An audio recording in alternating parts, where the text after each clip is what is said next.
a gente se emociona no cinema? Quando você viu o final de Vingadores Ultimato ou quando assistiu ao desfecho da trilogia da animação Crise nas Infinitas Terras, o que você sentiu não foi apenas o fim de uma história de ficção. Foi um aperto real no peito. Vejo vocês do outro lado. A ponto de muita gente criticar e se revoltar na época de Crise nas Infinitas Terras, dolorida por ver universos inteiros sendo apagados. Mas sabe por que doeu tanto? Porque aqueles universos moravam dentro do nosso coração. A verdade nua e crua é que o cinema de heróis só se tornou o maior fenômeno da nossa geração por um motivo: tempo de tela e apego real. Quando um grande evento acontece e destrói tudo, a gente não liga para os pixels na tela ou pela computação gráfica. A gente se importa porque construiu um relacionamento com aqueles personagens ao longo de anos. A gente lembra de quem nós éramos quando aquela jornada começou. Talvez você fosse uma criança, cercada de pessoas queridas que hoje já não estão mais aqui. Aqueles heróis viraram uma máquina do tempo para a nossa própria vida. E é exatamente aqui que entra a maior lição que o James Gunn precisa aprender urgentemente. Uma lição que não vem dos quadrinhos, mas sim de um garoto rejeitado que comia miojo sozinho no chão frio de um apartamento escuro. Por que o mundo inteiro parou para ver o Naruto se tornar Hokage? Porque a gente viu esse moleque falhar centenas de vezes. A gente viveu a lama com ele. Vimos ele ser rejeitado, humilhado, sem talento nenhum, contra qualquer expectativa realista de sucesso. Você não se apega ao herói quando ele já é o mais forte do mundo. A gente cria empatia por ele enquanto ele apanha e aprende a ser forte. O ápice de Naruto não é o tamanho do poder dele, mas sim o momento em que a vila inteira, que antes o odiava, é forçada a ficar em silêncio, reconhecer o seu valor e jogá-lo para o alto como um salvador. A gente sente que venceu junto com ele porque a nossa vida real também é cheia de batalhas diárias e invisíveis. No fundo, todo mundo tem um sonho que às vezes parece grande demais para o mundo. E tudo o que a gente quer é mostrar que, apesar de todas as dúvidas e tropeços pelo caminho, nós somos capazes de chegar lá e ter o nosso valor reconhecido. Se no primeiro episódio o Naruto já enfrentasse o Madara e ganhasse o título de Hokage, ninguém se importaria. O topo só vale ouro porque a gente conhecia o peso do fundo do poço. E é esse o perigo do que o James Gunn está desenhando para o novo DCU. Ao querer jogar vilões colossais como Brainiac no começo da jornada do Superman, plantar ganchos para o Darkseid logo de cara e acelerar para grandes eventos cósmicos, ele está tentando colher os frutos de um relacionamento que o público ainda nem teve tempo de construir.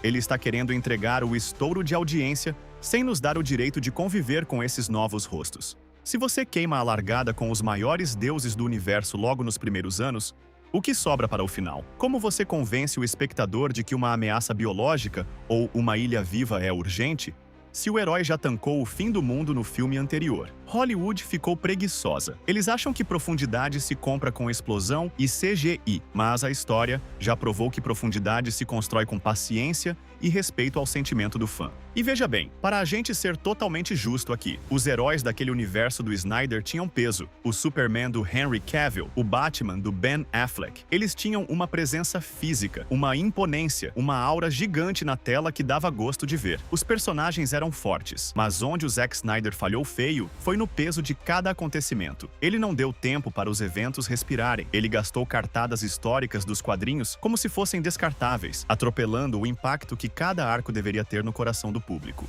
É por isso que eu e você, que estamos aqui debatendo cultura pop, precisamos cobrar a DC e o James Gunn. Nós precisamos exigir profundidade e paciência. O ser humano vive de conexões reais. Forçar personagens do lado B ou encher a tela de ameaças cósmicas sem uma base sólida não é o caminho. O sucesso estrondoso não vem de fórmulas mágicas ou de correria para alcançar o lucro da concorrência. Ele vem de uma história bem construída, tijolo por tijolo. Só assim, quando o clímax finalmente chegar, a gente vai sentir o peso emocional de verdade. No fim das contas, todo mundo que senta na cadeira do cinema hoje já passou por uma época legal na infância ou na juventude. E o que a gente mais quer ao assistir a esses filmes é se reconectar com esse sentimento. Queremos olhar para a tela e ver uma jornada que valeu a pena acompanhar. Se a bagunça na escala dos vilões não te convenceu de que o plano está estranho, olha para o cronograma de anúncios dele para 2027 e 2028.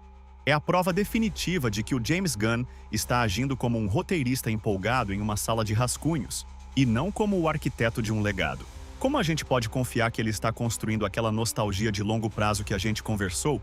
Quando ele confirma que um dos seus projetos favoritos e prioritários para 2027 é uma série do Gorilla Grodd com o Jimmy Olsen? Pelo lado da razão, a gente sabe que o Gunn é ótimo com o lado B dos quadrinhos.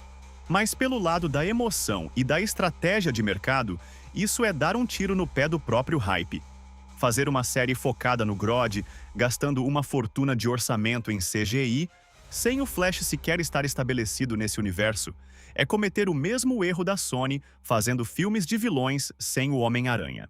Enquanto ele corre para aprovar o roteiro do piloto do Gladiador Dourado para 2028, lidando com rumores de escalação de elenco que já estão deixando os fãs desesperados, a verdadeira fundação da DC continua de escanteio.